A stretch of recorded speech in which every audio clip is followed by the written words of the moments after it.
For Wisconsin Governor Scott Walker, the blue wave is both a credible threat and an effective campaign message. As spring turns to summer, Walker remains one of the only major Republican lawmakers actively offering stark assessments of the political landscape this midterm season.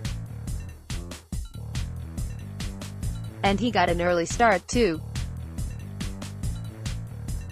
Back in January, after Democrats in Wisconsin managed to flip a reliably red state Senate district, Walker took to Twitter to say the upset constituted a wake-up call for the GOP.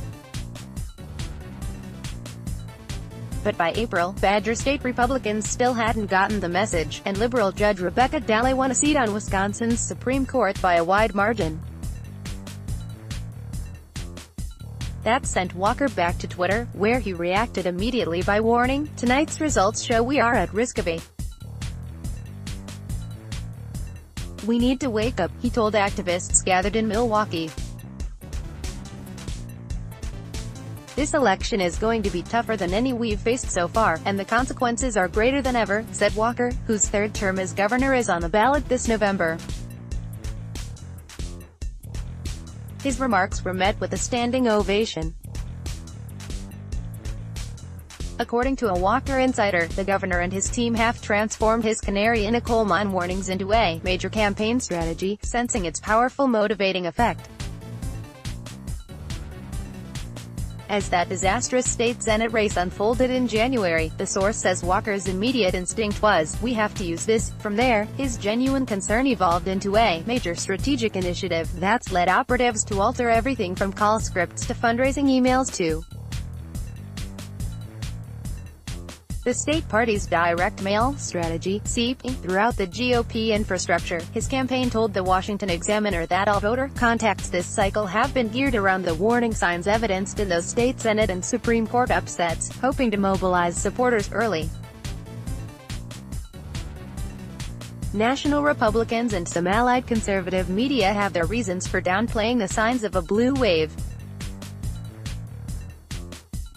They fear such talk could sound defeatist, and thus depress the base.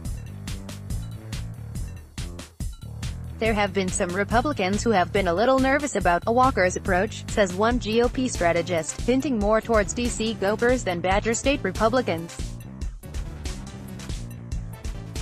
But the early Democratic victories the governor is pointing to are very real, and having survived a recall, Walker is something of a case study in preventing his opponents from turning enthusiasm into electoral success.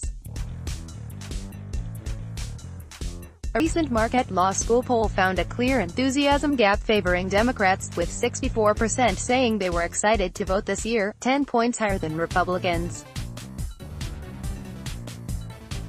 Indeed, on the eve of the state convention, anti-Walker activists mounted a nasty protest that conjured memories among some Wisconsin conservatives of the bitter recall battle back in 2012.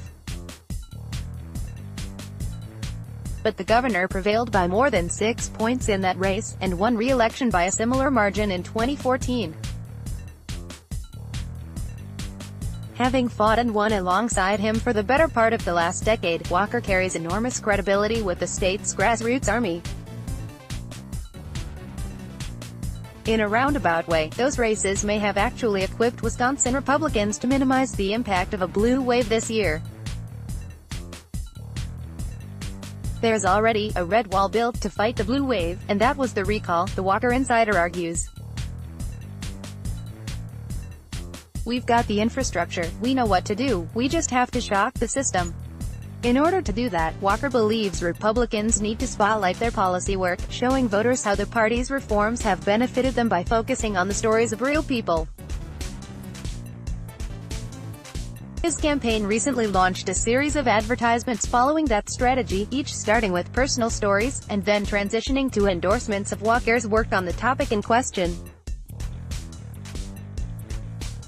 At the state convention earlier this month, Walker unveiled his agenda for the next 4 years, dubbed "Wisconsin Wins the 21st Century," which is the main thrust of his campaign efforts.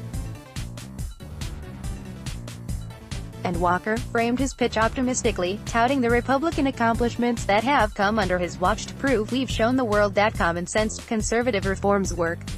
But, he proceeded to warn, that could all go away. In one election, for Walker, who believes voters have felt progress from his administration they don't want to see unraveled, the antidote to the blue wave really is the threat of the blue wave itself.